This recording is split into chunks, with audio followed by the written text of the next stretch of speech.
Yo, how's it going, my fellow revelers? Welcome to another episode of the Festy Hub podcast. I'm your host, Manny, aka Frisky Hug, and today we have a special guest. Her name is Maria. A lot of you guys might actually know her. She's all about body positivity and about spiritual healing. She's a yoga instructor. She actually does a lot of workshops for a lot of festivals, but we will get all into that during today's podcast episode. We're going to be talking a lot, me and her, when we get together. We just don't shut up. We literally could talk for hours. But before we get started with today's episode, I am going to do our 4 shout outs of the week. So our first shout out is for a content creator. This was going to go to Payton. Her IG and TikTok is Payton's Perlers. Payton, for one, is a very funny individual, very kind-hearted. I love her TikToks. She's always got me laughing on those. And if you go to her IG, you are going to just be in awe by her entire female fashion. She's got tons of wardrobes. She got tons of outfits that she kind of improvises herself. And she does, I don't know if she does a couple of them, but she does one of the Pokemon themed outfits. That's actually one of my favorites. But on top of being a content creator, she's also this master of perlers. She makes just amazing perlers. She makes amazing candy. Definitely check her out. She's Payton's Perlers on both IG and TikTok. Number 2, we have a DJ and producer, and that's going to be my boy, Michael Siebert. He goes by Foggy as his DJ name. He's a Lake Havasu local. I actually just bumped into him at EDC Las Vegas. Me and Michael have actually been going to EDC Las Vegas the same amount of time. We actually met on our first EDC Las Vegas, and we've been friends ever since. And honestly, we've been to a lot of EDC Las Vegas together. His IG is FoggyWaterBottle. His SoundCloud is also FoggyWaterBottle. So if you want to check out his music, I don't know how long he's been DJing for. I know it's been a minute. I just realized he was DJing just recently. I guess I've just never asked, but he DJs at one of the local clubs in Lake Havasu. I know that he's moving over to Las Vegas, and hopefully his journey in DJing takes him far over there. I'm going to see if I can connect him with some people that I know. I don't know. If you guys know anyone in Las Vegas, let me know. I really want to hook my boy up. He means a lot to me. But I want to give this shout out to my boy, Michael, aka Foggy. Number 4, it's going to be for a friend or follower. And this is going to go to Chelsea Jaeger. I'm hoping I'm pronouncing this right. Is it Jaeger or Jaeger? I'm going to go with Jaeger because I feel like, Jaegermeister. So Chelsea, I met back in EDC Orlando 2019, and she's just been a bomb-ass character. We're always talking. We're always snapping, DMing. She went to Red Rocks for Millennium, and I was supposed to meet up there, but I honestly just had not the best experience. My experience there wasn't as good as everybody else's, which is fine. And I also got really lit. I was pretty drunk, so I wasn't able to meet up with her. Wish I did, but we are going to be seeing each other at EDC Orlando. Can't wait to trade candy with you. It's been a minute since I've seen you. So shout out to Chelsea. All right, that was our 4 shout outs of the week. I really think you guys are going to take a lot out of this episode. Honestly, Maria is just a dope individual. I hope you like her as much as I do, and enjoy this episode, guys. So I'd like to welcome Maria, aka Chubbi Wubbi, to the podcast. What's wrong, Hi. Maria? That was just very funny. She's so excited to be here. She loves it. She loves it in this podcast space. I do. I love being seen and videotaped. I'm just gonna look at myself the whole time. It's the 1 hour she gets to talk about herself because she doesn't do it enough on her Instagram stories. Anyway, Maria, for those of them that don't know you, give us a little quick intro. Okay, well, it all started when I was a child. No, I my The name's trauma, Maria. the trauma, or the Everything. No, my name is Maria. I live in Illinois currently. I have traveled a lot in my 28 years of being alive. I was born in Brazil, and I moved to the United States when I was 4. I've lived in New York, North Carolina, Florida, Ohio, Illinois, and there's a lot more that I want to see. I started my Instagram in 2017 or 2018. And it's actually funny because Facebook memories like tells you like a year ago today or whatever, all that shit. And oh, I know. I I'll literally see you reshare it every day. Oh, memories funny. from 2017. Oh, look, I was alive once. Okay. Still. So yeah, but like I remember I posted something like 4 years ago when I was thinking about starting an Instagram, and I was like, Instagram is such an ego-driven thing, and in yoga you talk about, you just posted the this ego. too, I believe, right? Yeah, and I was just like, oh, that's so funny. 12,000 followers later, like the ego. Cheers. So yeah, blessed. Yeah, but I started my Instagram as actually like it was meant to be geared for my yoga practice and my yoga teachings, but through yoga, when I graduated my teacher training program, I worked at the yoga studio that I practiced and learned from. And I got my first opportunity to go to a music festival through that platform, through that experience. And then immediately after I went to Lost Lands 2018. I learned what networking was, which is essentially talking to people and making friends and building relationships. And I was You're like, great at that. This is me. There's a word for that. Cool. So I've been doing it for free. Literally. So then after Lost Lands, I kind of started like really investing in getting to know the online EDM community, because I started raving. My first rave that I ever went to, I actually didn't know that it was a rave when I went to it. I showed up in like a pencil skirt that I got from Charlotte Russe and like a blouse my mom. I was wearing heels, and I definitely grinded on the boy that I had a crush on at the time to dubstep. I was listening to the music. I was like, what is this? I don't think this is right. But reggaeton. This isn't reggaeton. What is this? Yes, literally. This isn't Daddy Yankee. What's going on? Dame más gasolina? No. But yeah, so it was definitely like a big jump, having gone to my first rave almost over a decade ago, and then being involved in the scene the way that I was back in 2011 and 2012, and then taking a break. And then the first thing that I do is come back, is go to fucking Lost Lands, which is like a huge bass festival, which was like perfection for me. Speaking of Lost Lands, where did you get your shirt? Oh, this shirt here. Lovely. This is from my dear friend Ashley. She runs the business Soul Butterfly Clothing. Wubbi saves you 15% off of your purchase if you're interested. But yeah, it's a custom Lost Lands tee. I think this was at once maybe 2 different shirts, or it was one shirt that she cut. She sews them together. It's like a Frankenstein kind of project. Yeah, it looks like did she like bleach it or tie dye it? I think it's tie-dyed. I think that the base of the shirt is like this lavender color, and then the blue, she tie-dyes them. And she's been a huge inspiration to me as well, because I have started to repurpose a lot of like, I have like garbage bags full of clothes that I'm like putting off for like, oh, maybe next year I'll wear them. They're not in season right now, but I recently started like cutting and dyeing, and I'm getting really creative. So repurposing things. What a concept, because like I just throw everything away and just buy another one. Yeah, just like they got space in those landfills. It's fine. If not, the ocean's really big. My mom is a big advocate for like repurposing. So like if I don't need the shirt, she'll cut it up and make it into like a clean towel, and like she'll use we'll use everything that, well, at least my mom does. I'm like the polar opposite. I'm just like, oh, I'll go buy shoes at Walmart for a festival and throw them in the trash. Been there, done that. Me buying things from Amazon and then returning them 2 days later. I borrow things from Amazon. I mean, but I actually borrow. Yeah, no, I actually learned that that's not great, because they don't actually accept returns. Most of the people, they just end up throwing everything in landfills. So, I have a reusable water bottle. Yeah, well, it evens out. We're doing our best. Okay. I think I got lost in the sauce there, but that's essentially like I'm a very complex, complicated human. There's a lot to me, but that's what I guess I felt like sharing at the time. Yeah. When I asked for your intro, we were like talking about like your name, where you're from. No. But thank you for your life story on your past trauma and your Instagram fame. We love that for you. But since we're talking about,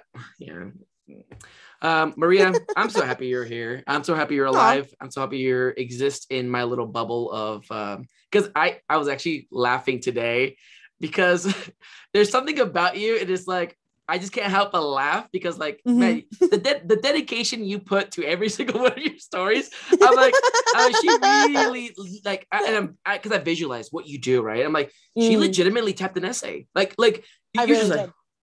Yeah, I have very strong. This muscle of my hand is very strong, not just from jacking dicks off all the time. And I think it's so funny because you type it up, but there's an actual captions thing on there. I don't like it. The captions thing, like it doesn't sync up with my words. Sometimes it like I care. I just feel like you take so much time out of your day typing essays for your stories. And you know, you're probably right. I could probably utilize my time more wisely, but I thought that this was going to be friendly. I'm like bullying you now, cyberbully. This but is like an interrogation. I know the time you spent typing away your list of things to do, you could have just done them. Yeah, but it's part of the process of like it helps. It helps when I take a picture of pretty flowers and then I color match the text to a flower. But what I'm saying is like, I wouldn't change you for the world. I love that about you. That's like literally what makes my day is watching your stories and me visualizing like the insanity of you like typing away or telling us how breakfast healed you today. And I'm like, this son of a bitch. I've actually, so like lately I've been thinking about like what the fuck am I doing with my platform? You know, like sometimes I'm currently in a period of rest. Like I have gone hard as fuck since, I mean, it's crazy to think that I started 2021 living in Florida with my mom. Like I have been nonstop, like trying to make as many events happen for me as possible for whatever reasons, whether it be like compensation for 2020, whether it be just eagerness and excitement, or just like trying to get myself involved in things. But like my first event was Synchrofest, where I taught yoga. It was my first event teaching yoga since Lost Lands 2019. So that was like, since Forbidden Kingdom 2020. So yeah, I mean, I'm now like it seems like festival season is like 24/7, 365, like it never fucking stops. It's not just in the summer. You have EDC Vegas, EDC Orlando, you have the New Year's events, you have Thanksgiving events coming up. And then before you know it, it's Valentine's Day, and then there's Crush, and then there's this. And it's like, when do I have to determine when I get a break. And even though everything that I've conditioned myself to believe is telling me to like go harder, go faster, I'm like, you need to chill, like stay home, stop trying to book a flight. Like your credit cards are on fire, relax, like take a breather. Yeah. Maria, debt is real. Like, I don't know if you know this. It truly is. I will die in debt, and that's totally fine. Someone can inherit it from me for all I give a shit. Hey, Brent. No, I'm in the same. I'm in the same boat. I do the same thing though, and I don't know if it's because I want to feel relevant, or because maybe the FOMO, or maybe because I am a social butterfly that really needs to be in these situations to see my friends, because I have so many. You know? I'm so popular. But honestly, no, I think it's a little bit of everything. It is a need to stay relevant, because I was thinking to myself, I'm like, if when a caterpillar goes into their little cocoon and becomes goo to become butterfly, they don't fucking, okay, BRB guys, taking like a break, like I thought to myself today, like, what if I just took a year break? Like, what would happen to me? And then I started to think, like, it's really like out of sight, out of mind when it comes to social media, because we're so programmed to accept the instant gratification of being able to see your favorite person or see your favorite business, or to see something entertaining for 15 seconds. And then, I'm bored. Okay, that's it. And then, let alone somebody disappears for a year, for the first couple of weeks. Oh my God, where are you? What happened to you? And then boom, it's like, what happened to you? And it's like, why does that matter? Like, why is that more important than me doing whatever it takes to take care of like myself in my day-to-day, moment-to-moment life? So I'm having like a really great time, honestly, these past couple of weeks. The last event that I went to was an impromptu, like very random Red Rock show for Linium for my bestie Sarah. I heard you had a great time there. I heard you loved it. It was awesome. There was so much room. Nothing like being threatened to be pushed out of the Yeah, no, everyone was super friendly. There was a lot of space to dance. I wasn't exhausted at all. It was really great. I'm really being sarcastic just to like drive that home. But yeah, ever since I got back home, I've been like very slowly like organizing my things, taking care of my laundry, like, which is, I know that sounds like silly, but like when you've traveled, when you've lived out of a suitcase for the past 4 months, basically, there's a lot, laundry builds up. You got to wash your clothes. Oh, I know. So yeah, I know, you get it. I don't unpack for months. I just like leave it in a corner. I'm like, future Manny will handle this one. I am always living in my future self and my present self because goddamn, I gotta look out for me. Here's the problem: future Manny never takes care of it. There's always a future man. I know. Who you are now is yesterday's future Manny. So how are you going to show up for yourself? Let's interrogate you. How does it feel? I know. I just keep pushing it to my next me because the present me doesn't want to deal with it. And I promised myself future me will just handle it. But there's always a future me. There's never going to not be a future me. You know, you're gonna die. Oh no, I'm immortal. I refuse. Just crawling to the sweet release of death. I'm sure that's like a disorder if you literally think that you're like never gonna die. Like no, I'm pretty sure there's like definitely a mental illness for that. I'm probably crazy. What about we whoa, I feel like we just kind of got sidetracked. I think I was trying to talk about clothes, but we're good. We're going to talk about Red Rocks now. We're going to talk about Red Rocks. We're going to talk about events, okay? Talking with you, I already knew we weren't even, like, obviously this list doesn't matter. Like, trash. You're reading off a script. I know. I cannot believe it. I love you. So we talked about Red Rocks. Talk about that experience because you're being sarcastic, but the people need to know what your real experience was. So I've just never had a positive experience at an Illenium set. So the first time that I saw Illenium live was at EDC Vegas 2019. I worked ground control and I worked like something like 12, 13 hours shifts because I had the post-show shift, which was overnight, making sure everyone got home safe. And then you stay into like 1, 2 o'clock in the afternoon, checking the parking lots and shit. And so I had intermittent breaks in between this shift. And one of my longest breaks was always around like 11 to midnight to 1. And, you know, everybody else is like taking naps or like resting or eating. I'm like bolting across the festival, trying to see as many people as I can, trying to like suck the fucking juice out of the experience till the last drop. And one of the days, way to get sexual. Yeah, I mean, it's more graphic in the sense that it's like a very hungry calf, like just sucking the milk out of a mother's teat, but there's no more milk because you're like a 10-year-old calf. Anyway, moving forward. Should have gone to the store. Yeah, it's like breastfeeding a 12-year-old. So with somebody else's milk. So so during one of my breaks, I went to this Illenium set, and like, I don't know if for those who have not been to EDC Vegas, like I forget which stage it is, but it's like stage, room for the crowd, and then it's like entrance to the stage, and then like this crowd extended like 20,000 people beyond the entrance of the fucking stage. I think you're talking between circuit grounds and base pods. Yeah, yes. That's the one that, Yeah, so I made it all the way to the front. I got all the way up to the rail for Illenium, and I was just the least entertained. I was like, wow, this is like what I listen to on Spotify. Okay, I'm fucking jamming. I gotta go back to work. Bye. And then if this is your Spotify, you need to expand what you're listening to. And actually, don't listen to Illenium on Spotify. I don't know why I said that, but yeah, because your life's like shit. So then, like the second time I had an experience with Illenium, it was actually not me personally in the crowd, but it was at Moonrise where flip verse. Anyway, whatever.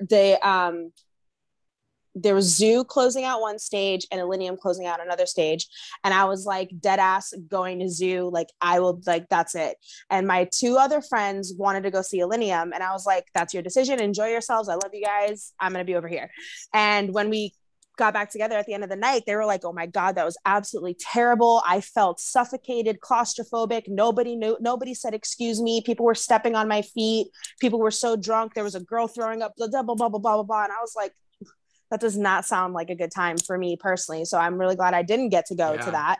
And then at Red Rocks, it was like, I was, again, just very skeptical. I was just, it was almost like like Sarah had invited the thought to me that like, how much of this are you manifesting for yourself? Like, how much of this are you bringing into reality because you were almost expecting it to happen? And I, played with the idea myself too, because like, yeah, I didn't have a great time. And yeah, I was like threatened, but I also came with good people. So they are two millennials. So I can't lump everyone together. But basically at Red Rocks, it's essentially like a glorified stairwell. And the space you have to dance is like a stair that's maybe 3 feet long. It's literally not for dancing at all. You literally have to either sit or stand. Yeah, which is what the guy behind me was trying to argue while I was standing. Like, I was taking up maybe like 2 square feet of space with my body. Did you try maybe going sideways so he had more room?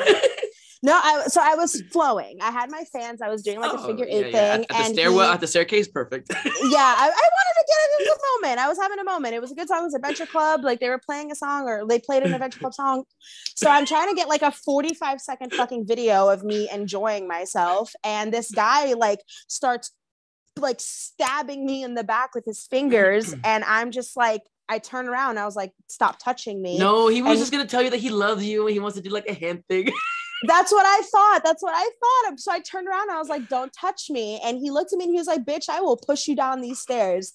And so I started flowing harder. I'm like, you can fucking suck my ass. Like, first of all, you don't talk to me like that. You're threatening nothing to me. Taking the plur. Taking the plur. Like, honestly, it just really, really turned me off. And then for the rest of the night, he made it a point to like make me as uncomfortable as possible by calling me names, insulting me. And then you came after, your experiences, and it was still a disaster. It just seemed like I couldn't get away from people trying to take away from my experience. Yeah. And I just my heart wasn't in it. I sat down most of the time. I was on my phone. I was like talking to Brent. I'm like texting my friends. I'm like, whatever. So the music was great. I kept trying to come back to that because Illenium played a great set Thursday night, which is his throwback set. And I really wanted to be there for the music, but it's kind of hard to enjoy the song you're listening to when the person behind you calling you a dumb bitch and you're a stupid cunt. And it's like, all right, well, just trying to get this on video really quick. Maybe I can edit that audio out. So yeah, it builds character. I did not have a good time at Red Rocks. And I've just committed to, sure, I'll keep trying, but I will not pay to go to Red Rocks, and I will not pay to see Illenium ever again. I feel like Illenium, maybe this is controversial, and maybe I'm going to get canceled for saying this, but canceled. Yeah, right. Try canceling Oh, me. no. Oh, no. I cannot believe it. I feel like Illenium is a new bass nectar in the sense of cults, as far as cults go, because the bass nectar fan club from back in those days were elitist, right? They like, if you were around their bubble, then you better be shutting the hell up because they need to like view everything and take it all in. So you can't disturb the bass nectar set. If you talk to them, if you do anything, and it's part of like their, they act like elitists, and that's what it turns down to.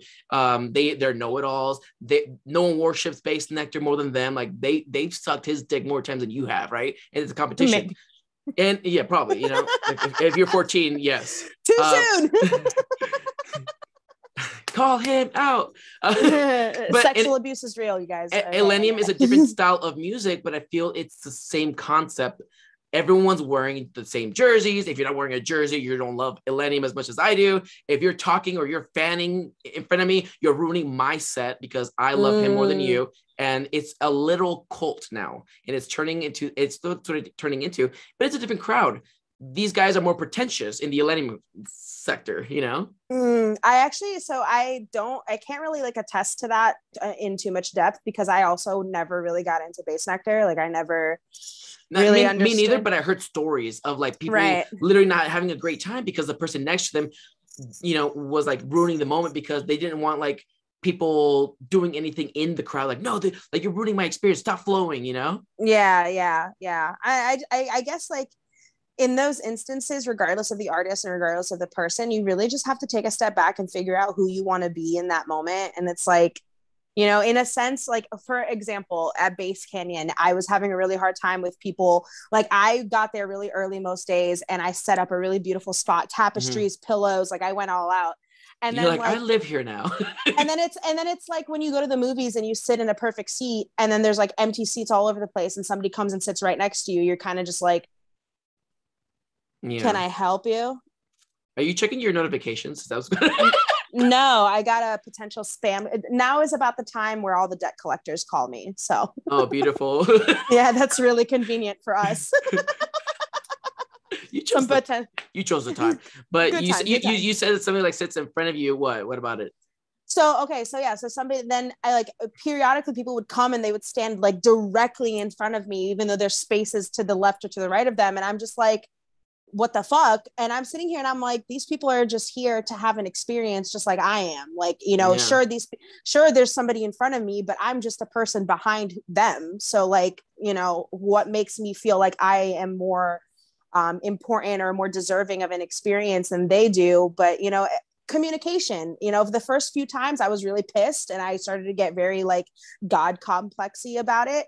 And then the third or fourth time I was like, hey, just so you know, I'm right behind you. Do you think maybe would you mind like either joining me on my tapestry, or could you maybe take like 2 steps to your left and then we can both enjoy the show? And people even aren't receptive to that. You know, people are like, oh, I'm like, okay, Jesus, we're all here trying to have like a good time. We're all here trying to enjoy the music, trying to see the show and have a good experience with our friends. Like, can we not start a civil war just because I'm asking you to, you know, let's share space instead of like, this is mine, this is yours, it's ours. It's honestly a very controversial topic, honestly, when you think about it, like who's in the right, who's in the wrong, because it actually happens a lot more because when we were doing the drive-in stuff, right, my car was all the way in the fucking back, like a poor person, right? And I set up we were allowed to have flags and totems, so I knew where my car was at, you know, so I set up my pole, my Frisky hug flag, and it was just waving in the wind, minding its own business. The people behind us in the even poorer section come up. Bro, I'm telling you, you can't even see the fucking stage where they're at. Right? They come yeah, like, the drive-ins were rough. Drive-ins were hey, fun but rough. Yeah, hey, do you mind like taking down the flag? It's kind of getting in the way of like the visuals and stuff. And I'm like, you can't even see the stage. What are you complaining about? but I will literally take down this fucking flag, even though the truck that we have is twice the size of your car. You can't see anything anyways. I feel like just communication is key, and just like being able to compromise and understand. Like something else that kind of used to irk me back in like 2018 when I was first really getting my momentum and going to festivals was when I would go to the rail, because you know, pre-COVID I was like a rail riding little fucking bunny, but when I get there I'm fucking 4'11" in my sneakers. In my platforms I'm 5'3", so like then I have like a 6'8" dude texting on his phone during the entire set, and I'm just like, can I just see that? Can I get on your shoulders? Can I get on your shoulders? So it's, you know, so it's just little things like that. Like when I think when it gets to a point where like I literally, like for me personally, I have like a fixation complex where like I cannot, like if my clothes don't fit the right way or they don't lay on my body a certain way, I cannot think about anything else other than how uncomfortable I am. So when it gets to a point where it's 100% taking away from my experience, I have to speak up, and I encourage everyone to do that. It's funny because I'm literally just like a dick when it comes to this kind of shit. Because I purposely go to the rail with my flag and I block people so you go perfect. but that's fun and cute, and like, you know, it's part of the aesthetic. But like if I have somebody who's like 3 feet taller than me completely obscuring my vision, when we could literally switch, like just like go like this, and you can see well over my head, you know, like we can both win. Why not compromise that? But I just think people are very ego driven and don't want to compromise things. Like if I have $100 and you need 10, then I'm only gonna have 90. It's like, you know, I can understand if you're recording. I'm like, hey, do you want to like record and like get a better visualization? But you're on drugs, and I don't even think you'll remember this set. So, okay, well, we'll just have our opinions on it, and we can move on. your memories can be obscured, right? Like I don't really know if you're actually remembering this set, right? Like the way you're visualizing it. You can tell. You know, if you're not for me, I guess if you're not recording it, you're not going to remember it. I mean, whatever.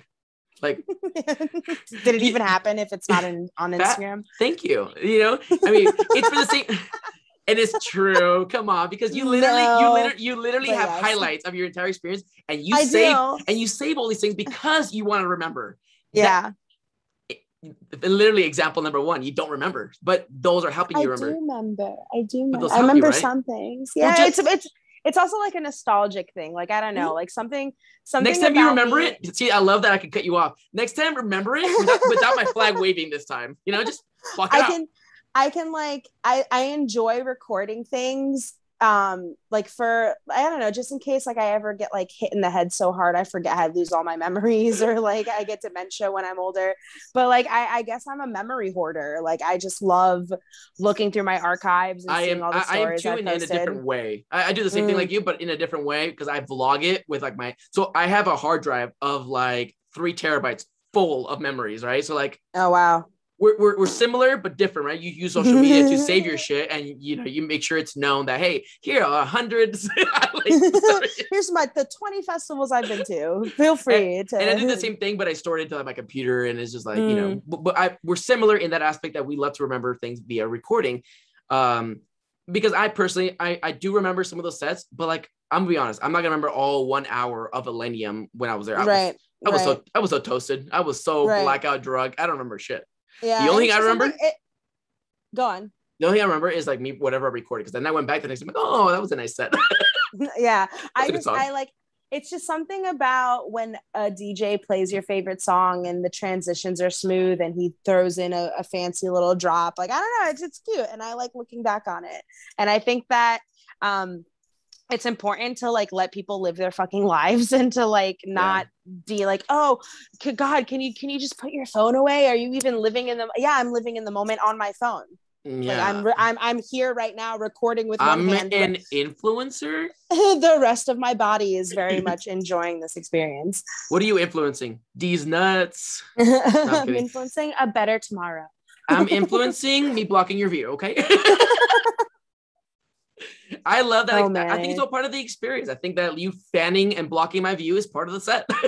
Yeah, it's part of you enjoying your experience, and I feel like more people should celebrate other people having fun. If you're in front of me fanning my view, I mean, you got a big old butt. Thank you. I do have a really fat ass. What? What that butt do though? It shits. Yeah, it really. Yeah, mine diarrheas. So Base Canyon, too many tacos. I'm a taco fanatic. You know this. Like, you're the Taco Bell drive-through worker knows you by your first name. I get a discount now. I have my own code. Would you like to apply Frisky Hug for this? You know, I'm like, of course, 100%. Oh my God. So Base Canyon was like a great experience then altogether. 100%. Would you go back again? Yeah, like I want to go. I've decided that like I am who I am. I don't fucking like house. I don't like house. I don't like techno. I like dubstep. You don't like John Summit? I don't even know who that is. I've been trying not to go. That's cute. What? I didn't say anything. Bobby? I don't know who Bobby is. But yeah, Brent's trying to interject, and I can't. Brent, thank you for. I had an appointment. Brent. Moby. Brent, I had an appointment with her. We're busy. No, yeah, I have her for an hour, Brent. He was trying to tell me Moby, but I enjoy Moby's music, but I don't think Moby would ever be on a fucking like festival lineup or. I don't know. I've definitely seen Moby on a festival lineup. Yeah, but like, okay, so I've just decided that like next year I'm only going to attend Base Canyon and Lost Lands. And if I can work any other festival where it's very lucrative for me to go, that's probably what I'm going to end up doing. I had my fun this year. You know, I definitely did. I did a lot. I had a lot of, you know, fun, eye-opening, expansive experiences. You know, ubby with the fucking 7-hour wait for an Uber, having to walk 4 miles to what a an gas experience. station. Manny, are you okay? No, no, I'm not. I was traumatized. Still to this day, I'm traumatized. And I was like, goddamn, like, I can't believe that there was no Ubers there. Yeah. I'm like, yeah. And that's not even the worst of it. That's not even the worst of it, dude. Like, I mean, if we're going to talk about elements, this is now the time. Oh my God. Let's switch to elements. Let's talk about this bitch. So like for something that I noticed, like I love symbolism and I love picking up on like, you know, little frequencies of synchronicities and shit like that. So like Base Canyon fell on a full moon. And if you've never been to the gorge, the way that it's set up is you have the gorge, and then the stage is on the edge of this like cliff, and then the hill goes up, and the moon always rose right behind us on the hill, and it almost looked like the moon was illuminating the stage. It was cool. Absolutely fucking insane. That was perfect. And the only way that I can describe my Base Canyon experience is that I was literally just like coasting on a wave of silver liquid moonlight. It was absolutely perfect. I didn't have to work. Dude, I had no, go ahead. Full moon festivals, like any festival with a full moon. Oh my God. It's a vibe. Yeah. So full moon Base Canyon, absolutely delicious, like gonna pocket that forever. And then the next festival I went to after Base Canyon was Elements, and that was on a new moon. And that was without a doubt, I literally just got goosebumps. That's insane that my body has a reaction to it like that. It was your body's traumatized and it's reacting. Literally, it was so fucking bad. And also I couldn't get away from it. Like it was just it's one of those claustrophobic feelings. Like you physically can't run away from this. Like this. It was very Lord of the Flies. It was very like putting thousands of people in the woods. Good fucking luck. Here's some music. Enjoy. and so like, I definitely absolutely made the best of it. I think that festival was almost a blessing in disguise. Because I made the most beautiful friendships at this festival. Veronica, Dean, Shay, and Payton and their mom.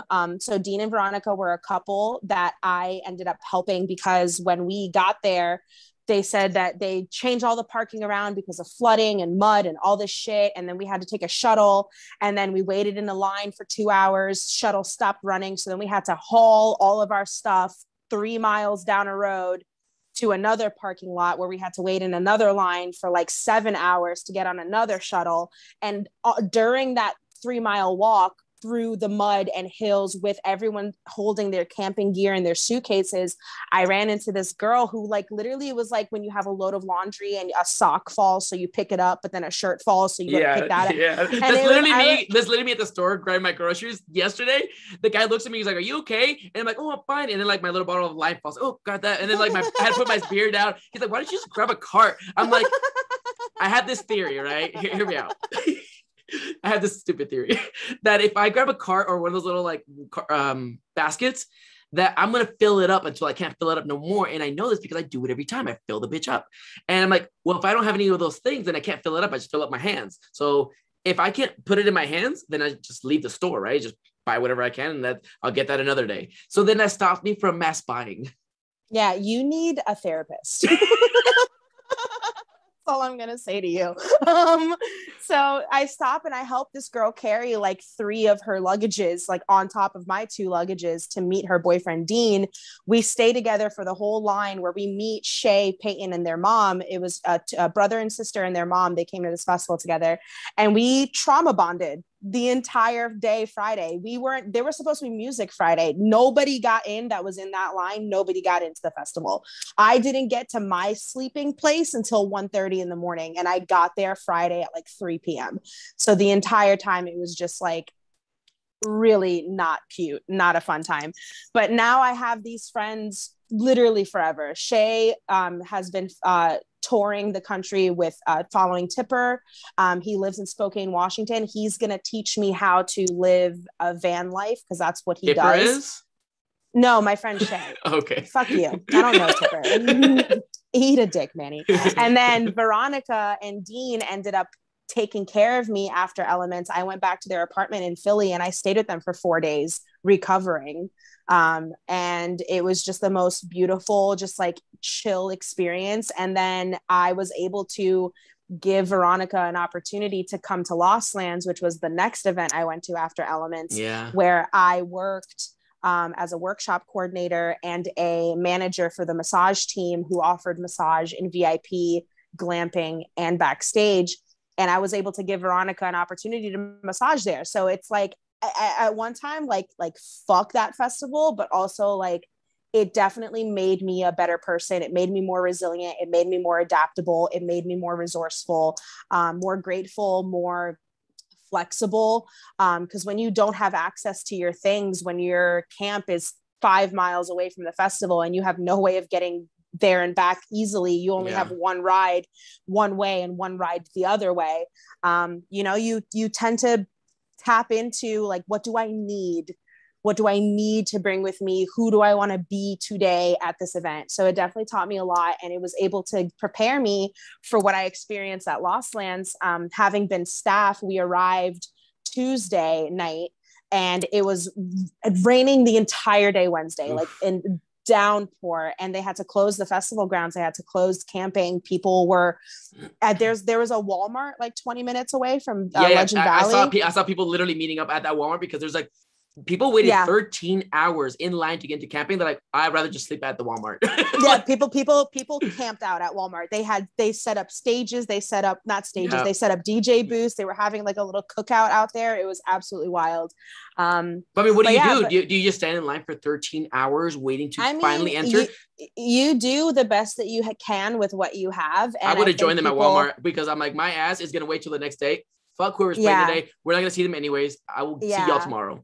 I think what you don't do is you don't blame other people. Like it was literally nobody's fault. Like nobody knew, nobody anticipated it to rain that heavily. Nobody anticipated, and even if there was a team that anticipated these things to happen, they were working non-fucking stop to make it stories happen. like them adding like gravel and all sorts of stuff. It was chefs fucking kiss the way that I saw these people laying out gravel, laying out tools to like make it easier to drive on the mud. I was like, damn. And I get people waited a long time, right? I get it. You waited a long time in line to finally get to we get it. You didn't go to the pre-party. It sucks. I'm sorry.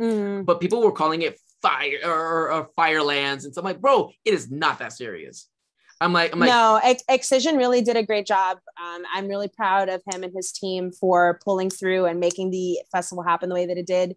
Because holy shit, that place will and forever always be my home. Like I will always come back to it. It holds such a special place to me. It's what started my entire career in festival going, in influencing, in offering yoga and mindfulness and meditation at events. And it always welcomes me back. You know, this was my 3rd year going back. Would have been my 4th if 2020 didn't happen the way that it did, but we don't talk about that.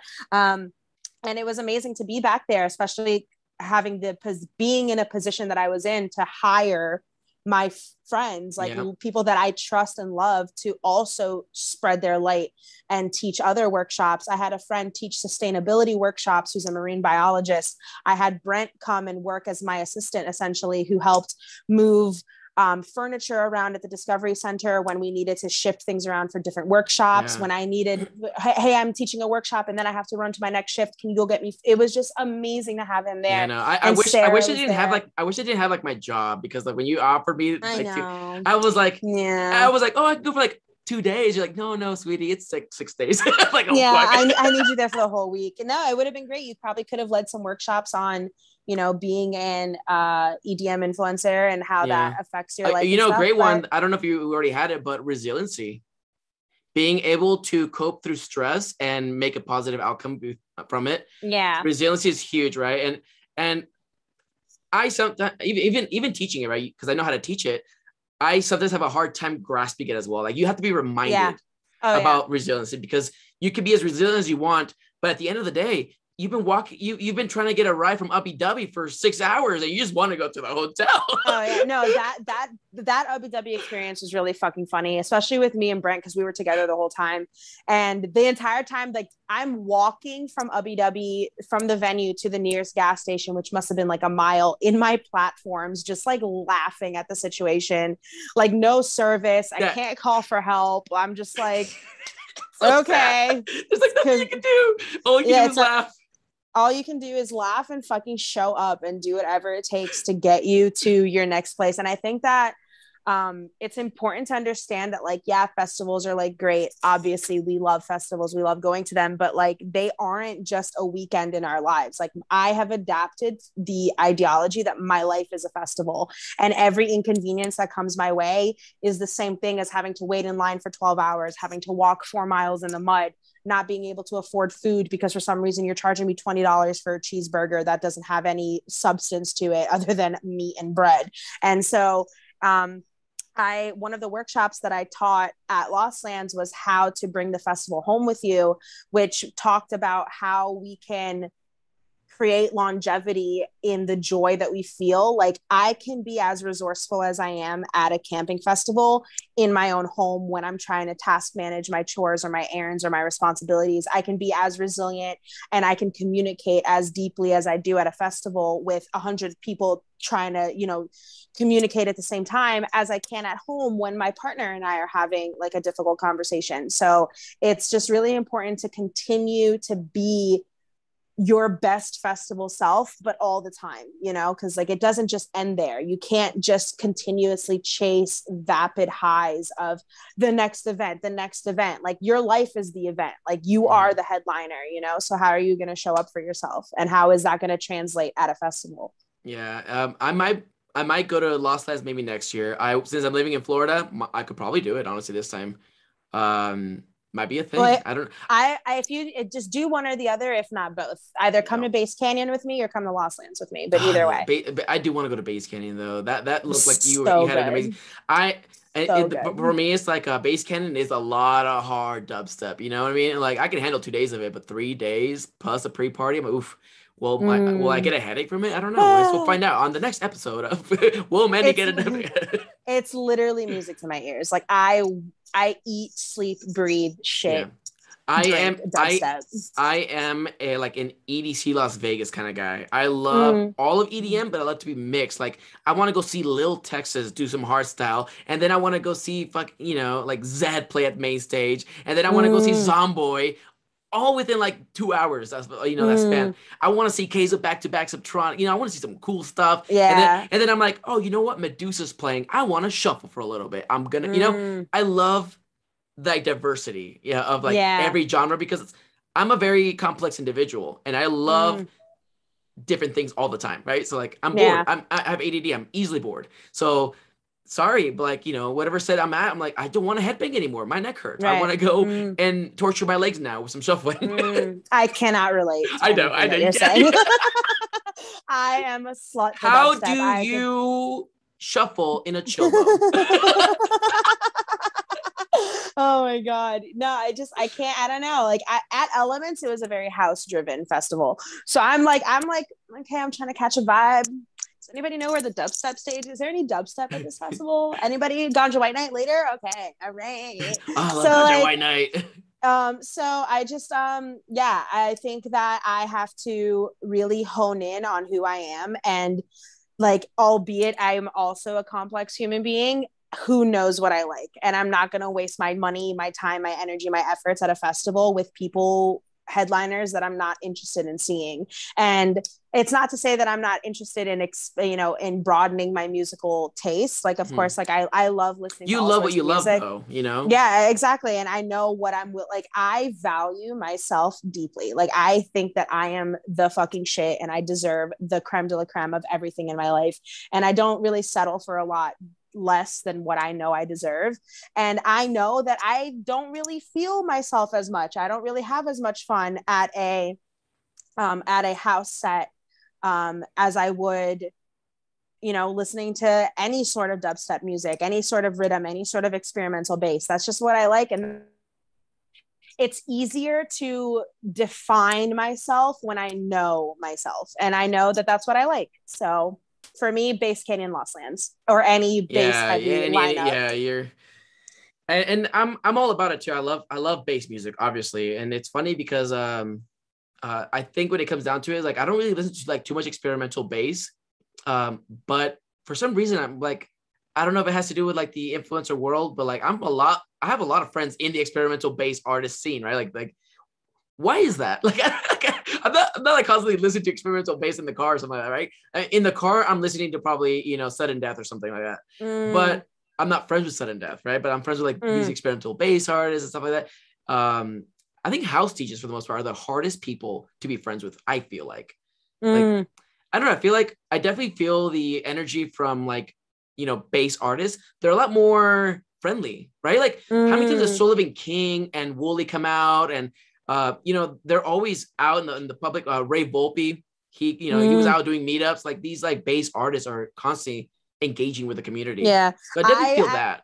I actually met Kaiwachi and Sullivan King at the McDonald's drive-thru in Salt Lake once when I went to the Rollin' Rave, the first one. I was there with my friends Heather, Hannah, Kiana, and Sequoia, and we're in the drive-thru, and they're in the the double drive-thru lanes. I was in one, and they were in the car in front of us, and I looked at Kaiwachi, and Kaiwachi looked at me, and he went like this, and I was like, that's Kaiwachi right there. And everyone in the car was like, no, it's not. That's not Kaiwachi. And I'm looking at him and I'm like, they don't believe me. They don't think it's you. Simpletons. And I was just like, can I come say hi to you? And he was like, yeah, okay. So I went and I said hi to him. Can I say hi? No, I went to go shake his, I went to go hold his hand. I just wanted to hold his hand. I went to go hold his hand, and he started to shake my hand, and I was like, no, simplify. I just want to hold your hand for a second. Cause like, thank you. Your set was absolutely disgusting. I told him, I was like, your set, disgusting, filthy. I hate it. It was fucking great. It was pretty gross. Don't play again. And then I think it was Sullivan King's dog. I don't know whose dog it was, but I bonded with the dog in the car, and they were all like, oh, he doesn't really like people. And I was like, that says a lot about me as a person. I'm not a person. I'm a spiritual being. I am a body of light. I'm a meatball of clothes. Yeah. So I, somewhere in one of my disposable cameras, I have a picture of Sullivan King taking a picture of me on his professional camera while I'm taking a picture of him on my disposable camera. So that exists. I love to have memorable moments because I think we're privileged to the point where we're going to see those motherfuckers again. We're gonna see them again. I don't know how. I'm gonna get backstage somehow, and we're gonna connect again. But when I do that, I want to make sure there's a memorable moment where I can be like, remember me? I was that guy that like slapped you or some shit. You should see the DMs I have with Kaiwachi. He doesn't talk to me, but he likes all of my messages, or he likes some of like mentions that I mention him in my stories. Every time he likes a story that I mention him, there's at least 16 messages if you scroll through. Hey, do you remember me from the McDonald's drive-thru in Utah? Do you remember me? Do you remember me from the McDonald's? It's just really funny. And he liked the last one. He didn't say yes, I remember you, but he liked it. So I was like, cool. It was so Decadon, right? You sent me a picture with you and him together, and that was Decadon. I forgot. Yeah. Who is he? He says he knows you. I keep looking at the picture. I'm like, who the fuck is this? Yeah, he's a Denver local and stuff. So I one of my buddies like, oh, Decadon's in the car in front of us during one of the drive-ins, and I'm like, nah. So I go over there, and I was like, Decadon, and I'm like, Brondo, are you guys in here? It was like a van. And they're like sitting down in the back seats, and like there's like no seats, they're like literally on the ground of a van, like they were like almost like they were being kidnapped, right? And I'm like, and they're like in a little circle, like singing "Kumbaya" on the back seat, And I go, and they're like, "Yeah, we're right here. What's up, dog?" I'm like, "Whatever." I'm like, "Oh, hey," and I chug bottle openers at that have my name on it. Oh my god! And I'm like, "These are for you." I'm like, "Oh, thank you." I'm literally flying. I'm on, dude. I think maybe like Frontier Spirit. I don't know. No judgment here, because Decadon was 2 seats behind me, right? We just had to be the same flight at the same time. It was funny, and I didn't want to like fanboy because, you know, he's like a different local, everyone knows him and stuff like that. So like, I don't, you know, like I do love him and stuff like that. So like, but like, I want to express it in a way where it doesn't come out too fanboyish. So I wait till we get off, whatever. And then we're in the train and I was like, remember me?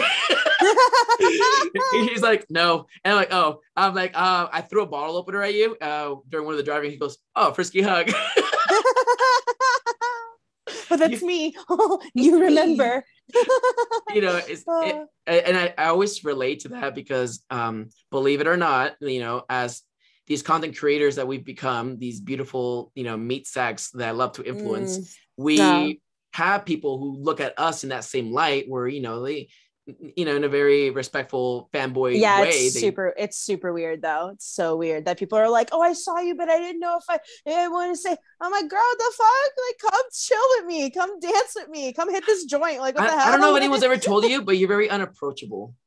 Am I really? No, you're actually gorgeous. Oh. Yeah, you're great. Well, I know I'm gorgeous, but like, can I be unapproachable and like super hot? Because like, I don't want to be unapproachable. I feel like I'm just like really weird, and I feel like maybe sometimes you're not unapproachable. It's your situation that makes you unapproachable. The fact that you're talking to like 3 people at once, they have your attention and they don't want to bother that attention. And they also don't want to wait in line either during a festival. Yeah, I don't want to make anyone wait in line to talk to me either. That's fucking weird. But unapproachable. I do tell people like sometimes like I'll be like, I'm walking into this place and that's my mission right now. And then somebody will stop me and I will look them in their beautiful eyes and I will be like, listen, I see you and I'm really excited to see you too, but I have to go be somewhere. Either could you come with me or can like give me a hug real quick? I have to go. I love you. And every time someone sees me, I'm just so happy to be seen by them in the same breath. Like, you know, it's fucking crazy to me that I started an Instagram and then I started, oh, I like Relita Couture, I'll follow them. Oh, look at me in this outfit. And then people are like, oh my God, I love you. I'm like, oh my God, I love you too. That's crazy. Like, what's up? Like, this is a good time. I'm in the same boat. And I only relate to that when I said that because it happens to me too, where I have like too many people around me and I have like DMs to people like, hey, like you were really busy with a bunch of other people. And I just want to let you know that I saw you and it was really great just seeing you from a distance. Aww. I wish I could have said hi. And I was like, I thought the same thing. Like, am I unapproachable to the point where like, and it wasn't me.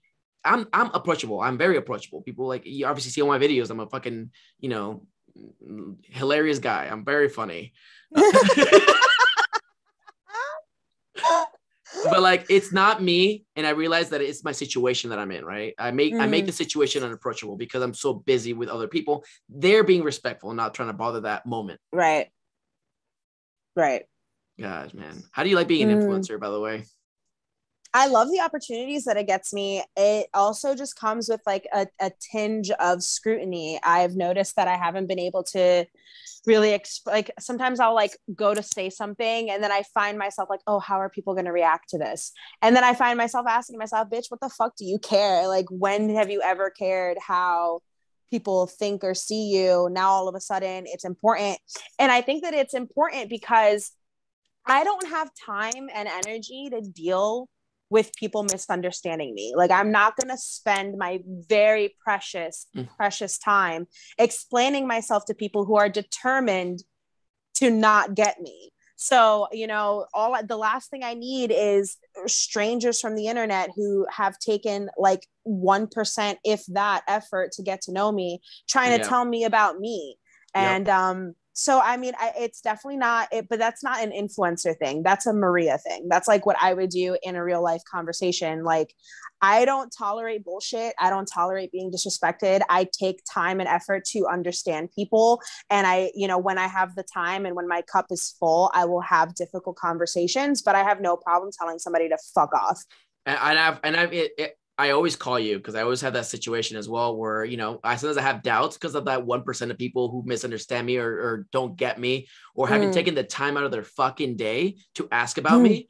And, you know, and then I start asking, like, should I rebrand? Like, when I call you, should I rebrand? Is Frisky Hug really like the name of and you're like, I love the Frisky Hug. You got to keep it's who you are. And I have to like call you to keep me like on the right track because I do question it. And I'm like, am I really branding myself the right way? I'm like, well, it makes me happy that you call me and you lean on me for these things. Because if anything, if I feel like if I serve a purpose, it's to validate people's authenticity. Like, you are who the fuck you are, and that's it. And I love everything about you've had the same who question too. I remember one time you asked me, like, should I change my name from Chubbi Wubbi? Like, is that really who I am?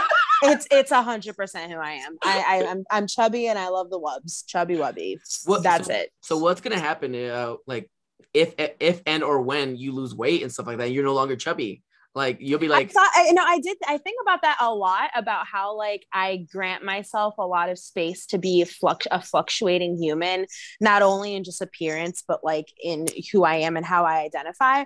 I think that I'm always going to be Chubbi Wubbi. Like, no matter, like, I will never, the lowest weight I ever held on my body was actually during an MDMA addiction. So, and even then I was still a thick bitch with thick ass thighs and a fat ass, and I sat down and I had not skin rolls, that doesn't count, fat rolls. Like, I know my body and I love who I am. I love everything about me. And Chubbi Wubbi is something that I will always really resonate with and will always ring true to me, because it's who I am. Like, if you look at my baby pictures, I was a fucking meatball, like, from birth, straight out the womb, cut the umbilical cord, meatball.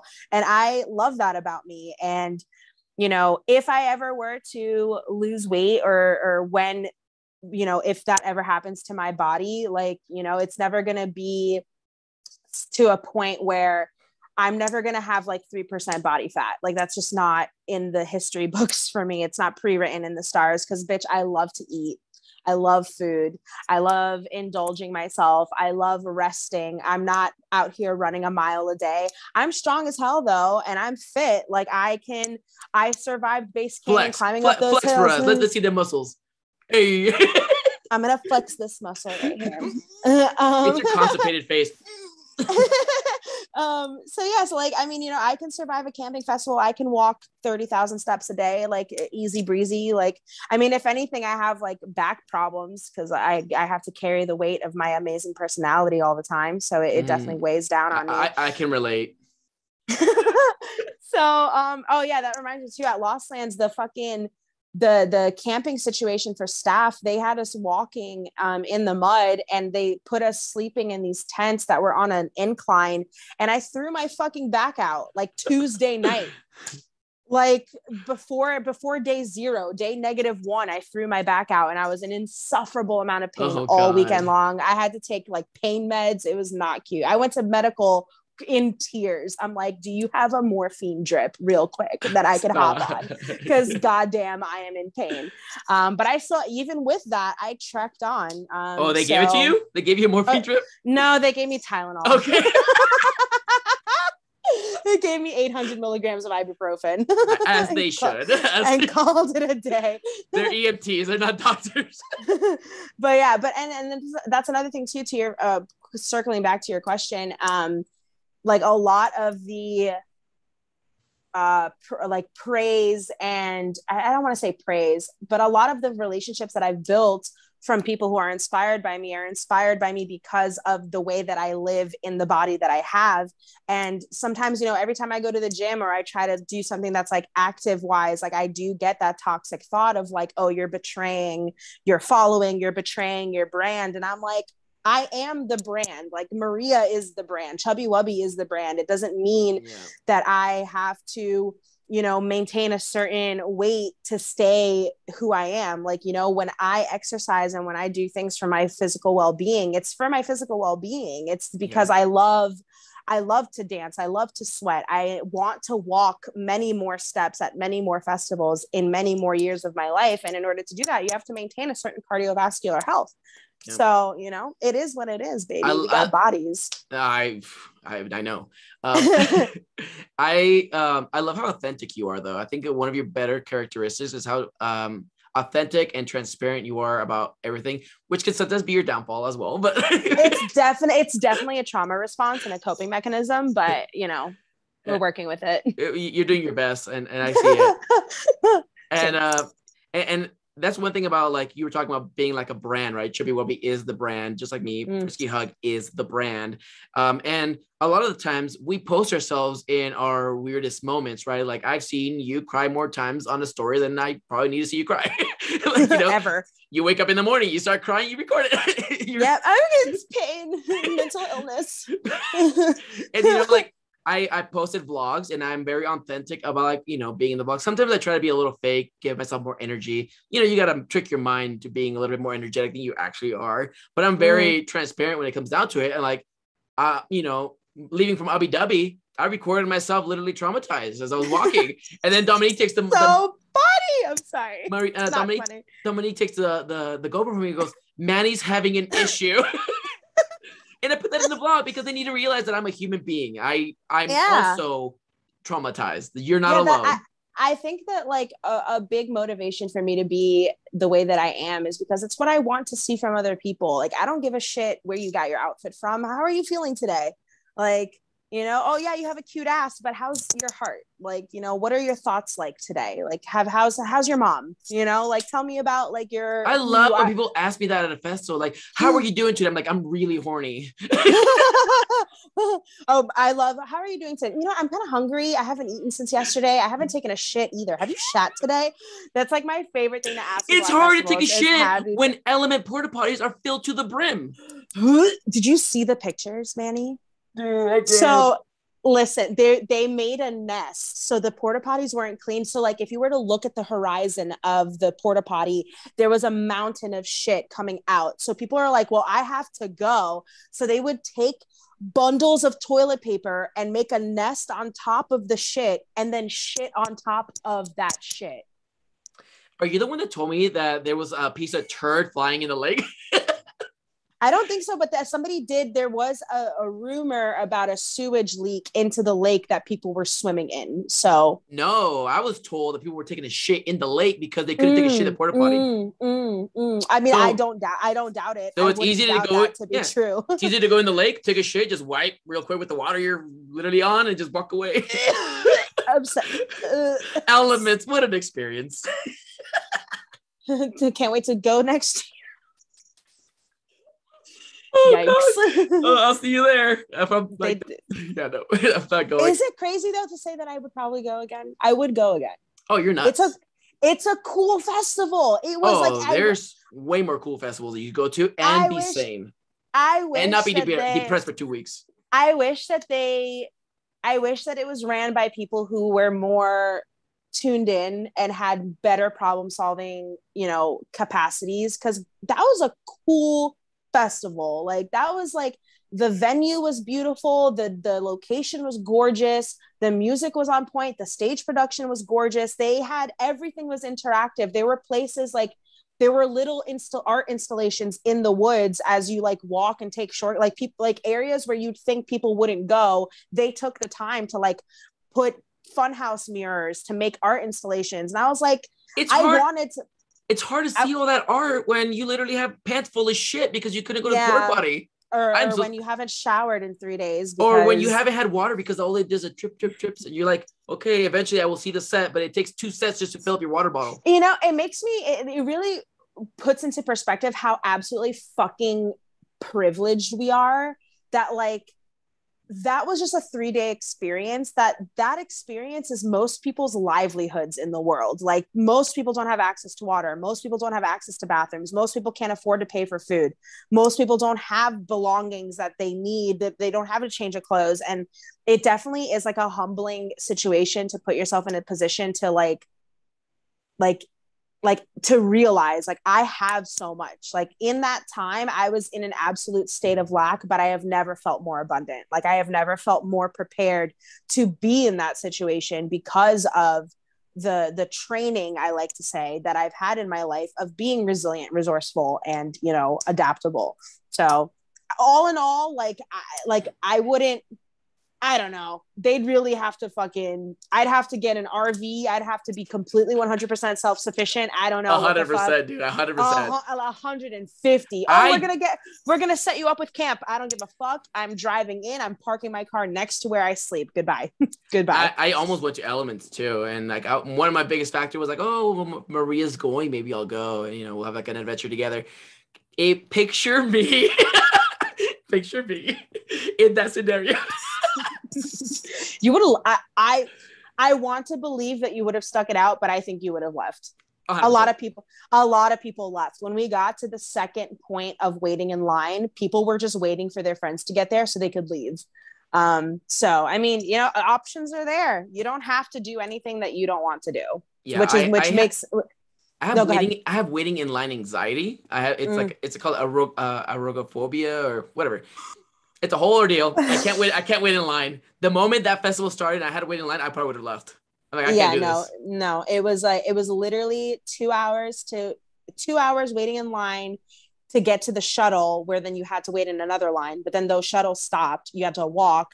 And then the line that you waited on to get onto the shuttles literally took like 7 to 8 hours. Do you remember from where I was? You remember you telling me you were talking to the guy, like, hey, can I go? And he's like, oh, we don't have like the staffing to like take you back or all that shit. Yep. Dude, honestly, in my situation, I would be like, don't worry, I'll walk.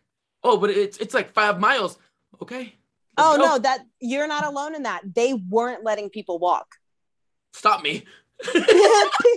People were like I can probably walk to my campsite faster than it takes. And then they had police officers, security. You didn't know, there was no line of authority. There was nobody that you could go to that had an answer for you. I went to people with whatever the fuck these phone things are called. I'm like, hey, can you help me? Nope, I don't have any answers for you. You know what you should have done? Fucking great. You should have used Sam's white privilege and called the police. Hello? What's your emergency? I want to go home. I'm tired. My feet hurt. Bro, if that isn't the most privileged thing that I've ever seen someone do, and I had to go and stop him. Like, bro, what are you doing? He's like, that's their job, is to help us. I'm like, Sam. But the irony is that while you guys were experiencing that, me and Brent were laughing at the situation of like, maybe we should call the cops, but like we didn't. So that was really funny that Sam actually did. Yeah, I miss you, Sam. I love you if you're watching this. Yeah, Sam never listens to this podcast. He's a jerk. Okay, so I like to think that I'm very resilient, but yet I'm very like not at the same time, right? So like I'm mentally done. Like I'm clocked out. The moment some shit happens, I'm clocked out, and I will do whatever it fucking takes to get to the fucking hotel, even if it means walking for 7 hours, which I've done. I've literally walked for 7 hours until I got back home. I've done it before. I don't care. The moment I'm clocked, get me the fuck out of here. The moment I'm clocked out, I don't give a fuck if there's a car ride. I don't give a fuck. My cell phone's dead. I will walk, whatever it takes. Like, you know, there was an experience where I got kicked out of a party. This guy just assumed that I did something that I didn't do, whatever. So he kicked me out of the party. My cell phone died. And I was like, hey, like, can I charge myself a note? You need to get the fuck out of my house. What you need to do? I'm like, okay, well, that sucks. And all I had was a pashmina that Alma gave me. So Alma Vargas from Forbidden Kingdom. I met her a few hours before that. She came to Colorado Springs, and she like told me that she watches my YouTube channel and like all that stuff. And she gave me her pashmina as, you know, just like I love you kind of gift. And which was very humbling, by the way, the fact that like, you know, Alma and Pepe watched my vlogs. Amazing. Aww. And it was negative, like -1 degrees outside. It was during October. It was snowing, and I had nowhere to go home. Right, so I'm like, okay, I don't even know the directions to go home. So I just think it's that way, and it was not that way. I was going the wrong way. I mean, I was going like in the same direction, but it was going like more just like a slant. I went through like a graveyard, and I got so tired because I've been walking for 5 hours straight already. So I grabbed Alma's pashmina and I use it as a blanket, and I take a nap for an hour because I'm tired and cold. You do what you gotta fucking do. You do what you gotta do, and I love that for you. You took care of yourself the best way that you knew how, and you got home. And now you're here to tell the story about it. And I'm at the cemetery, and this homeless man walks by. He goes, "Hey man," he's like, "Are you doing okay?" I'm like, "Oh man, I'm at the point where a homeless guy is asking me if I'm okay. You don't even have a house." You and the way you talk, oh my God, the way that you talk about homeless people, I want to fucking smack you in the fucking face. You told that story at Endless Summer Nights while we're walking under the bridge where there's like 30 homeless people sleeping on, and you're so loud. I'm like, Manny, they are people. Oh my God. Well, then I realized, I'm like, you know what, man? He has it a lot worse and he's walking. So I should get up on my feet and I should keep walking. So that motivated me to just keep walking. I'm like, oh, another fucking 4 hours and hopefully I see a Walmart soon. Oh my Which God. I did. 7 hours later, I find a go. Walmart. And I go to the Walmart completely defeated. And I'm just like, I look crazy going there because I had my my cosplay outfit on from because it was a Halloween party. I'm dying. I was in a cosplay outfit for anime, and I have a pashmina, and I'm just literally looking for a way to charge my cell phone. Finally find it. I charge it real quick, get a lift, and I'm finally home. It is now, I think it was like 10:30 in the morning or 11 in the morning by the time I got home, and my roommates are like cooking breakfast. This and this, like why do you look terrible? Like you look like you've been rolling in mud. I'm like, well, I slept at a cemetery. I slept at a cemetery, and I told the story, and they're like, do you want me to cook you some bacon? Maybe get you some coffee? I'm like, yes, please. I don't know if it's the light, but the way that your background is so dark, it looks like it looks like you have a Dora the Explorer haircut. It looks like you have a bowl cut. It's so funny. Now you can obsess about it for the next 3 weeks. It's beautiful. You're perfect. I blend in, and it's amazing. I got a haircut. Well, I look like I have unresolved childhood issues. So you look like, I'm not saying that you look this age, but you look like that 40-year-old lady who still wears a bunch of like rave outfits on her daily walk to like Walmart. Are you talking about Batty Winkle? She's like 100. I think I am actually. She's not 40. If you think that that's what a 40-year-old woman looks like, you can go fuck yourself.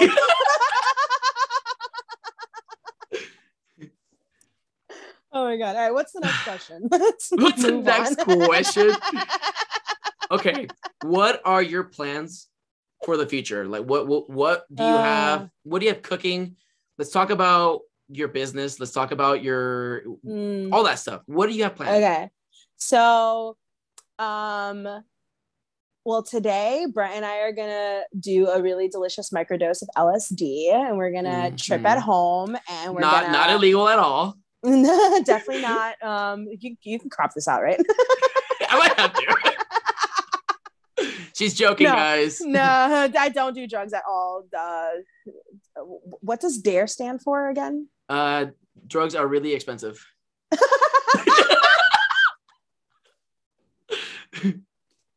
Oh God, good one. No, okay. So I do have a little thing. It's like, it's an art expressive situation called Expansive Experience on Instagram, where I draw things and I turn them into stickers, or I'm currently working on making prints. I'm working on actually creating apparel. Kevin Psychedelic actually inspired me to use this website that allows me to print my art on clothes. So I'm venturing into that. Yeah. I wish you would have told me earlier, because I made that clothing video, like men's clothing, and I wish I would have added Kevin Psychedelic on there, because when you introduced me to that website, I was like, dude, like affordable clothes, because like his joggers are like $50, $45 or something like that. Most joggers, if you look at any website, you're looking at like $80 to like $90 for a pair of joggers. No, and he designs everything himself. So like, honestly, Kevin Psychedelic is the plug. Wubby saves you 15% off of your purchase. So I'm thinking, I'm just really this fall and the winter are just going to be a really good period of rest for me. I'm going to be designing a lot. I'm going to be creating jewelry, aromatherapy, essential oils. I'm going to try to hone in on like the wisdom that I do carry and how I can deliver that to other human beings, and how I can also monetize on which sounds fucked up, because like, how do you monetize and capitalize on spirituality? But I mean, look at any fucking blogger, talking about kombucha and shit. Like, I don't know, but I'm definitely trying to incorporate the full essence of me into this experience of healing, of wellness, of shadow work, of playing with inner work, of talking to your inner child, and how to put that into my business is really my next step. I am going to be spending time with family. I do plan on going back to South Florida to see my mom, either for Halloween, which is also my brother's birthday, or possibly for the holidays, like Christmas. I feel, and I'm not trying to like predict the future. But if I do, I do. I feel like you're going to go for Christmas, and you're going to sell enough tickets for Countdown, and your ass is going to Countdown with me. Well, I don't know. I mean, like, I would love to go to that event. That sounds amazing. But the thing is that like, I really have to prioritize what's really important to me. And sure, like going to this first debut camping countdown festival would be great, but it wouldn't be the same if my mom and my partner couldn't go with me and if I wasn't with the people that I loved. So I'm definitely not making any concrete moves or choices on any events or festivals that I'm going to, probably not until 2022. I'm really, really hoping to catch the Yoga Chubbi applications in time when they open for me to apply, because I would love to teach yoga at Okeechobee. That just sounds like such an ideal experience, and to attend that festival as well sounds like so Okeechobee. Then I'll see you there. That's I hope so. I'm going as see well. What happens. Yeah, they gave me a ticket. Good for you. They give me talking about back problems, you know what I'm saying? The older you get, man, I'm just too fucking old. Why am I still raving? What is wrong with me? We're making peace with our aging bodies. Raving has no age. Hold on a second. I'm sorry, Manny. Brent, a wasp just stung baby boy. Can you please take care of it? Man, it must be great having a man in the family. You're just like, it really, really is. Yep, his paw is injured. Yep. Okay. Anyway, so yeah, just being at home, taking care of my home life, restructuring. Yep, he got stung, Brent. God damn it. Who hurt my baby? So Maria has a cat. Is it the black one? The black. You only have one, right? Or do you have two? No, I have 3 cats. Mama Kitty, Tiger. You are going to be one of those, like, having like 10 cats lady, aren't you, in the future? Yeah, I think this is actually really serious. I think I might have to take him to the vet. His paw's going to get swollen. You don't tell me to calm down. See, this is Angry Maria. You guys don't see this at the festival, but this is why she's unapproachable. Don't fuck with my cats. Baby boy, are you okay? All right, I can deal with this later. Let's answer the question. Priorities. Let's be professional. Right. Yes. So ultimately, long story short, I'm going to be staying at home.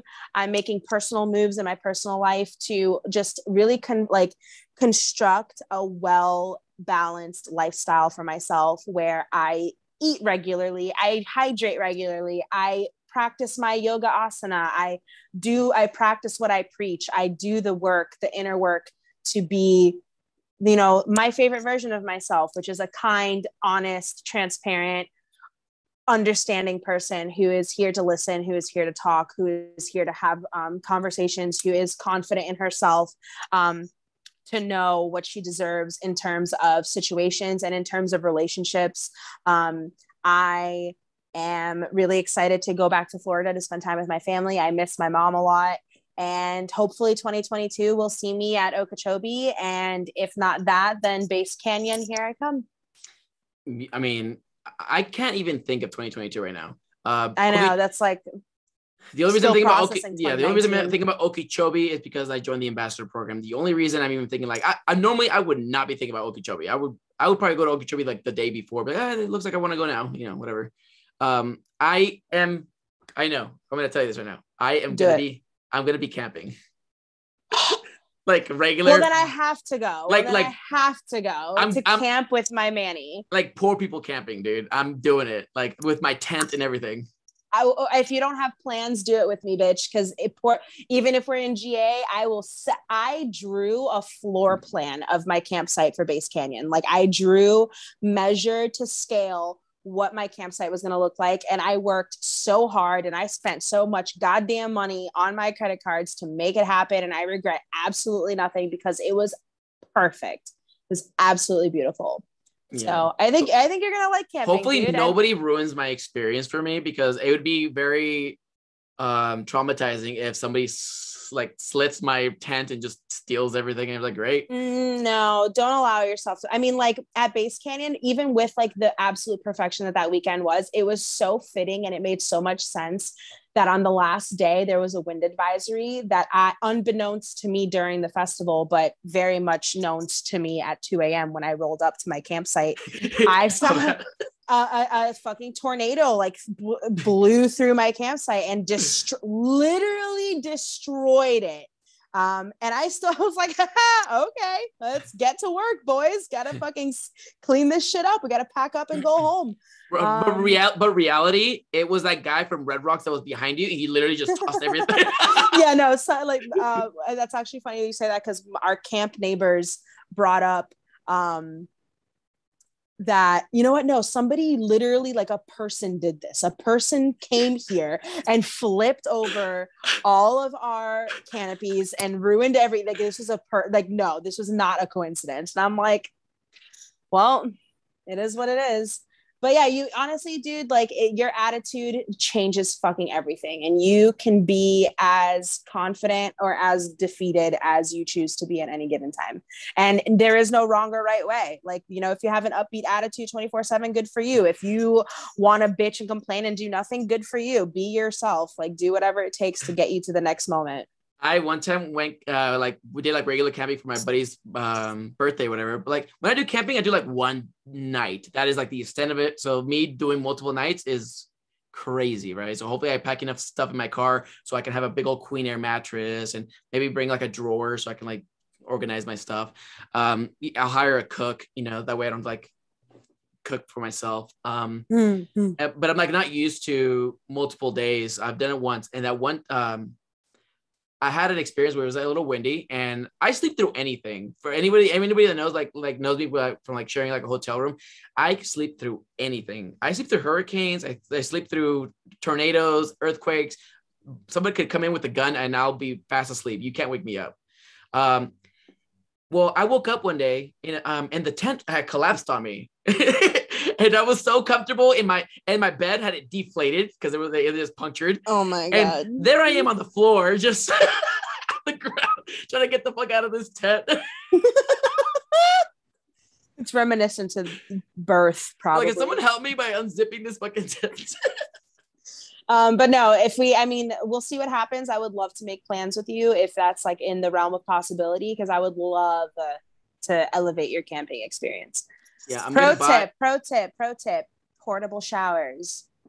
Baby wipes do not cut it. They make you sticky and you will not be comfortable. Portable showers forever and always. Fact. So I'm like, you know, camping for EDC Las Vegas, not really camping, you know, but still I'm camping. And I told Hayden, like, hey man, make sure you bring like shower shoes or shower slippers and a towel so you can like shower and stuff like that. He's like, oh no, I'm just going to get wet wipes. I'm like, bro, you're at EDC. You literally have no reason to wet wipe here. Zero reasons. You can Uber to a hotel or to an LA Fitness and shower. That's not the same. Like, no. And I'm like, bro, you deserve a shower. Please shower yourself. Okay, portable shower. That's a good idea. I'm gonna buy a big tent, like a 6 to 8 person tent. I'm gonna get one of those hydraulic ones so I could just like press on the little button and just just sets up. Yes, they have that's the one I want. Yep, that's the one I need to get because I am not gonna deal with poles. For Lost Lands, Brent and I bought it was $150. It was a 10-person tent, and it was essentially like a 3-bedroom. Yeah, it was like there was a door to go into the middle, and then each side had a door to go into their own room, and it was absolutely amazing and convenient. Did you return it? Yes. Like, I did. I really did. I just needed it for the weekend. We took care of it. We swept it. Oh, Maria. God. There was nothing wrong with what was your excuse when you returned shit? You just returned it, like no excuse. Just like, hey, this. I don't want it anymore. No longer needed. Maria, me and you, we are not the same. Because my ass would have either kept it or thrown it in the trash. No, I needed the money. I bought that shit on credit. How much was it anyways? $150. Motherfuck. What? It's a good investment though. It really would be if I had the money to invest into it, but I did not at the time. Yeah, so. I'm gonna invest because Eric is also gonna be going with us. So Okeechobee. He's still thinking about Countdown or not, but Okeechobee for sure. He already has a ticket. Amazing. And I told him like, hey, like we're getting free camping, so I normally don't camp, but when it's there, and I am trying to save money because I'm losing my job. How did you was that through Pepe? Mm-hmm. Amazing. Good for you. Our connection is just the best. The greatest, truly. Yeah, and it's actually through Alma's program because they're separating the types of programs they're doing. One's an ambassador, and one's a promoter one. The ambassador ones were very limited, and I was like, perfect, sign me up. And now I'm thinking like, would a promoter been the easier route, just selling tickets? Because I could probably have sold like 5 tickets and you get free. I'm like, versus like spamming my entire account with like shares and stuff. So I'm like, yeah. I feel like I'm going to start to gear away from things like that as well because of like, I don't know, something about becoming like a billboard just doesn't really like appeal to me as much as like authentically being excited about something. Yeah. So I mean, I'm just going to continue doing whatever the fuck I want. So yeah, I have a theory. Maybe this is pretentious of me, but it's like I should just be given a ticket for showing up. Honestly, like I am the prize. Like I don't get it.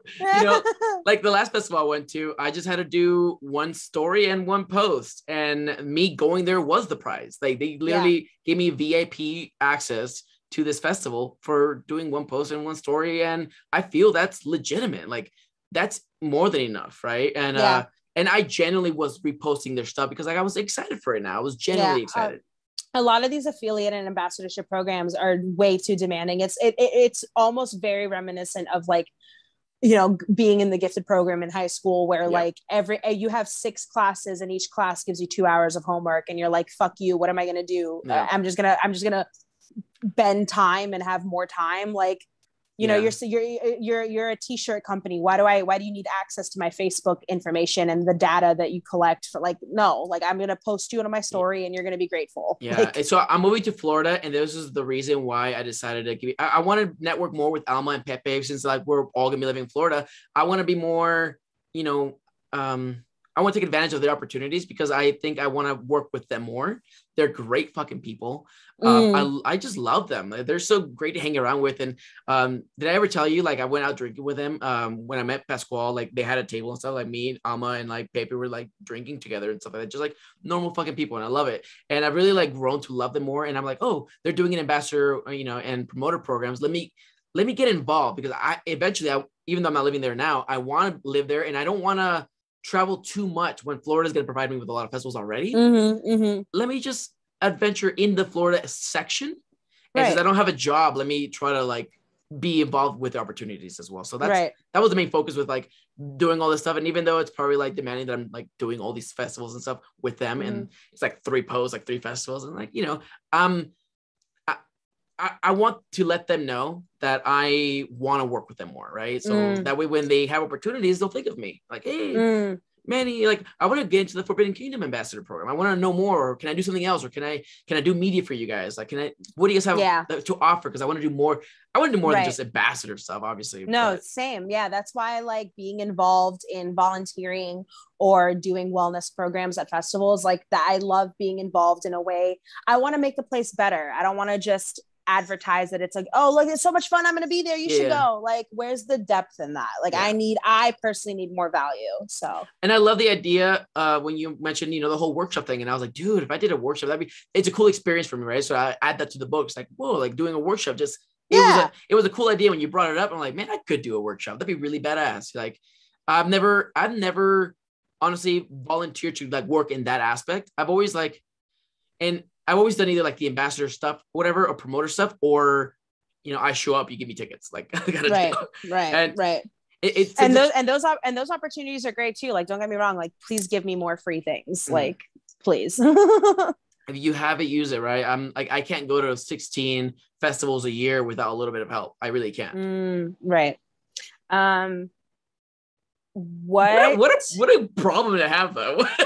Honestly, like, yeah, like again, just circling back to the privilege. Okay, so when can we start wrapping this up? We're wrapping it right now because we're at 2 fucking hours. I'm just kidding. Maria, tell everybody where they can find your ass. Not your physical ass. But... I was about to twerk it out. Well, you can find me on Instagram. That's literally it. You can also text me, but that's like a privilege and you're going to have to hit me up for that one. But my Instagram is Chubbi Wubbi. I have Expansive Experience. That's my art account. I also recently just started a resale page, Wubbi Wardrobe. And you can find all of those mentions on Instagram. I'll also add into the description below, all three of them, so they can make it easier. Thank you. Oh, so accessible. Thank you, Manny. And you can find me in Illinois, Schaumburg, Illinois. If you ever want to go flick the bean with me, we can definitely go do that. What's the address? 17. No. All right, Maria, thank you so much for joining this episode of the podcast. Thank you for having me, Manny. I love you. For all my beautiful revelers listening to this podcast, I'm so grateful that you guys listen to us fucking talk for an hour and a half. We usually do this on the phone, and now we're doing it with you guys. So you can find this episode on Spotify, SoundCloud, Apple Podcasts, iHeart Podcasts, and YouTube if you want to actually see us like looking at each other and staring into her, gazing into our eyes. She's doing a little kissy thing, you know. She flexed to the video. But like I say at every episode, until the next one.